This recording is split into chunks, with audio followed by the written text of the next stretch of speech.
اب یہ ایک چیز تو پہلے آئی تھی، یہ آپ اس پر ذرا غور کریں، خاص غور کرنے والی چیز ہے کہ فیصل آباد دھوبی گھاٹ کے کالج میں پروفیسر نوید احمد شہزاد غیر مقلد ہے جو طلباء کو گمراہ کرتا رہتا ہے، سرکاری ڈیوٹی کی بجائے اپنی گمراہی پھیلاتا رہتا ہے، تو کیوں بھی اسے حق ہے یہ گمراہی پھیلانے کا؟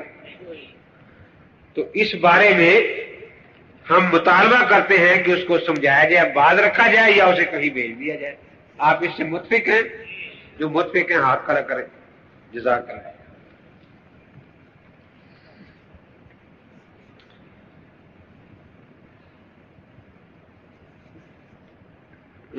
شیخ الحدیث مولانا سرفراز نے لکھا ہے کہ غیر مقلد آئندہ 50 میں بڑا فتنہ بن کر ابھرنے والے ہیں، آپ فرمائیں کہ اس فتنہ کا سد باب کیسے ہو؟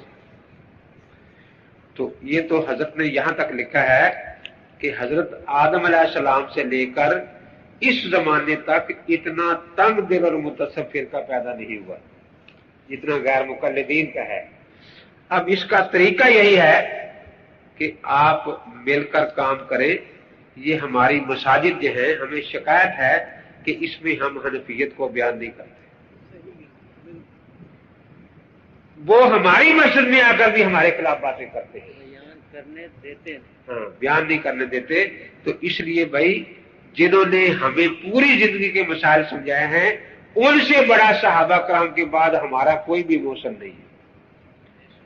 تو اس بارے میں آپ رابطہ رکھیں ہمارے دفتر سے، انشاءاللہ۔ یہ ہے کہ لشکر طیبہ کی حقانیت کے بارے میں فرمائیں کہ ان کو فنڈ وغیرہ فراہم کرنا کیسا ہے؟ بھئی وہ فنڈ لیتے ہیں جہاد کے نام پر، یہی ہے نا، لیکن ان کا جہاد ہندو کے خلاف نہیں، حنفیت کے خلاف ہے۔ وہ لے جاتے ہیں جو کچھ ہم نے لوگوں نے بتایا جو وہاں سے آئے ہیں کہ جی پہلے دن یہ واز ہوا ہمیں کہ دیکھو پہلے بت پرستی کا شرک تھا، بت پرستی کا وہ ختم ہو گیا، اب امام پرستی کا شرک ہے، آج ہم توبہ کرتے ہیں امام کی تقلید سے۔ یہ 4 بت ہیں، ابو حنیفہ، اور یہ جو لکھا ہوا ہے اس میں جو شہزاد نوید پروفیسر کی، اس میں بھی لکھا ہے کہ وہ بت کہتا ہے، دیوبند کو بھی بت کہتا ہے اور یہ چیزیں کرتا ہے۔ اس کے بعد دوسری بات یہ کہ سنت زندہ کرنی ہے، 100 شہید کا ثواب ملتا ہے۔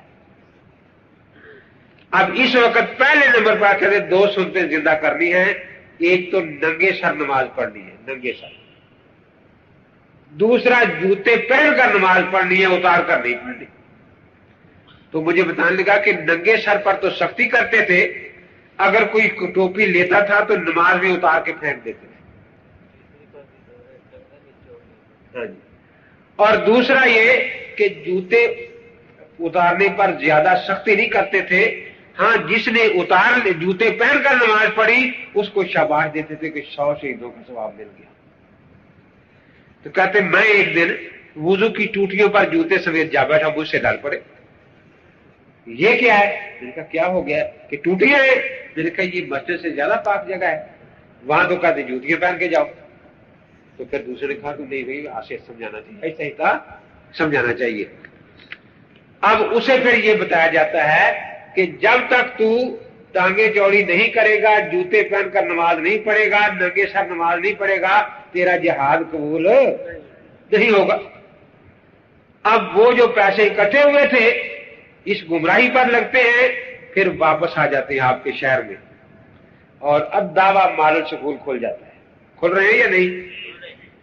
چندہ آپ کا، اب آپ کے لڑکوں کو غلط مسئلے بتائیں گے، وہ آ کر کہیں گے کہ ابا جی یہ نماز غلط ہے، امی نماز غلط پڑھی جی،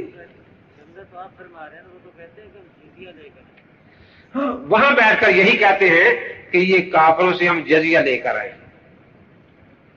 اب آپ اندازہ لگائیں کہ ایسے لوگ جو ہیں ان کو چندہ دینے کی گنجائش ہے؟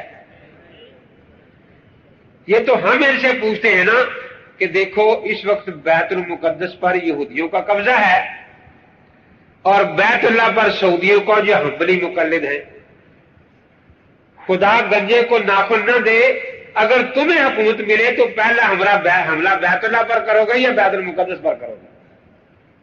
کیونکہ آپ کے تو دونوں خلاف ہے نا.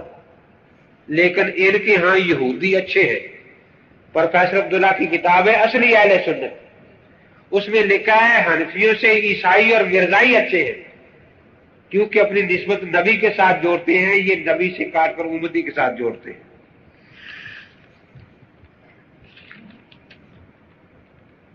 جمعہ مبارک کے 2 خطبے احناف پڑھتے ہیں، ان کی کیا حقیقت ہے؟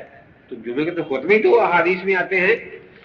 البتہ ان سے پوچھے کہ یہ پڑھتے یہ بھی 2 ہیں، ایک اردو میں ایک عربی میں، اس کی کوئی حدیث ہے تو لائیں.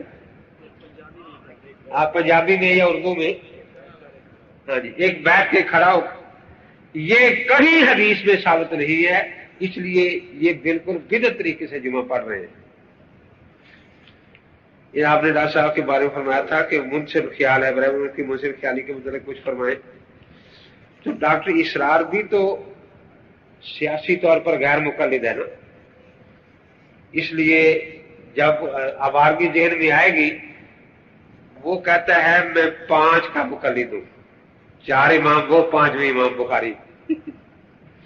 تو جو یہ کہتا ہے کہ میں 4 یا 5 کا مقلد ہوں تو آپ پڑھے لکھے ہیں، وہ صرف اپنے نفس کا مقلد ہے، کسی امام کا مقلد نہیں.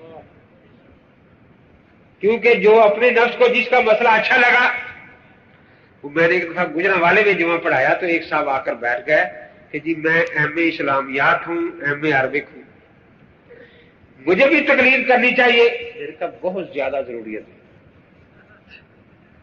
کہ نہیں جی آ کر میں اتنا پڑھا ہوا ہوں، ہمیں تو ایسا حق ملنا چاہیے کہ 4 اماموں سے جو اقرب الی الکتاب و سنہ اس کی بات مان لی جائے. میرے کا بہت اچھا. میں نے کہا آپ کو پتا میں اسکول ٹیچر ہوں؟ کہ جی ہاں. میں نے کہا جب امتحان لیتے ہیں تو یہ صفحہ 60 سے سناؤ. وہ کہتا ہے جی نہیں آتا. چلو صفحہ 40 سنا دو. وہ کہتا نہیں آتا. کہتے اچھا جہاں سے تجھے آتا ہے نکمے تن کو، یہ کہتے جہاں سے تجھے آتا ہے وہ. اب چاہیے تو یہ کہ جس مقام پر تو بننا چاہتا ہے میں 4 مسئلے عبادت کے، 4 قانون کے، 4 وراثت کے تیرے سامنے رکھوں کہ ان 4 میں پہلے 4 اماموں کا مسلک بیان کر، پھر 4 کے دلائل بیان کر، پھر تو اپنا مسلک بیان کر، وجہ ترجیح، تاکہ پتہ چلے کہ تیری وجہ ترجیح کو کون سا سرخاب کا پر لگ گیا ہے جو امام ابو حنیفہ کی وجہ ترجیح کو نہیں لگ سکا، جو امام شافعی کی وجہ ترجیح کو نہیں لگ سکا. لیکن میں سمجھتا ہوں کہ تو کتنے پانی میں ہے، اس لیے نکمے شاگرد کی طرح میں تجھے کہتا ہوں کہ صرف ایک مسئلہ جس کی تو نے تحقیق کی ہو، تو نے ساری عمر میں، وہ بیان کر، 4 اماموں کا مسلک سنا مجھے، پھر 4 کے دلائل، اور اس کے بعد اپنی وجہ ترجیح سنا. جب میں نے یہ کہا تو کہتا ہے جی میں تو نہیں کر سکتا. تو میں نے کہا اچھا پھر تجھ پر تقلید واجب ہے. آتا تجھے ایک مسئلہ نہیں، تکبیر تحریمہ نہیں آتی، اور چاہتا یہ ہے کہ میں جج بن کے بیٹھا ہوں، ابو حنیفہ بھی ملزموں میں کھڑا ہو، یہ فائل لے کر جی دیکھیں مسئلہ صحیح ہے یا نہیں. امام شافعی بیچارہ ملزموں میں کھڑا ہو، امام مالک بھی، امام احمد بھی، کبھی تو ابو حنیفہ کو ڈانٹ رہا ہو، کبھی امام مالک کو ڈانٹ رہا ہو. میرے خیال بننا تو ایسا فرعون بننا چاہتا ہے اور آتا تجھے ایک مسئلہ نہیں کہ نہیں. ویسے میں پوچھتا اگر کوئی ایسا کر سکے تو اس کو بھیج دینا، تجھے تو پتا چل گیا تو نہیں کر سکتا، تو جا اس کو بھیج دینا پھر آ کے.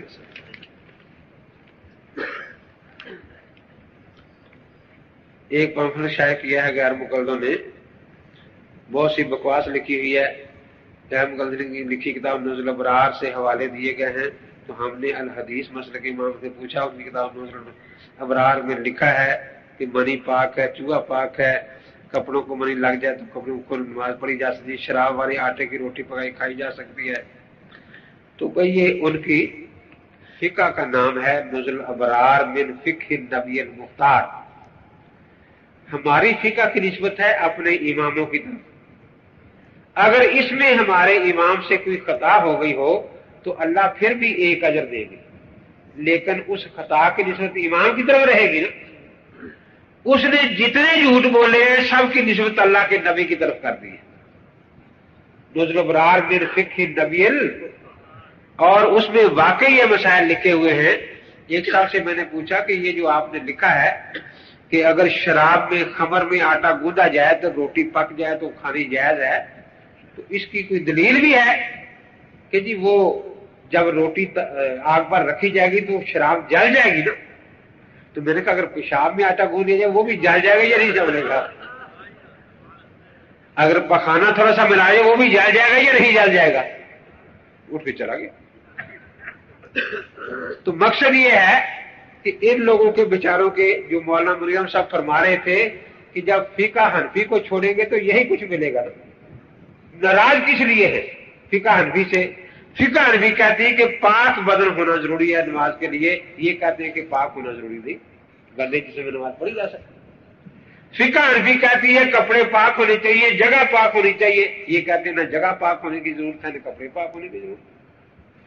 اس لیے فقہ حنفی سے بیچارے یہ تنگ ہیں کہ یہ ان کو کھلی چھٹی نہیں دیتی کہ عیسائیوں جس طرح ان میں کوئی مسائل نہیں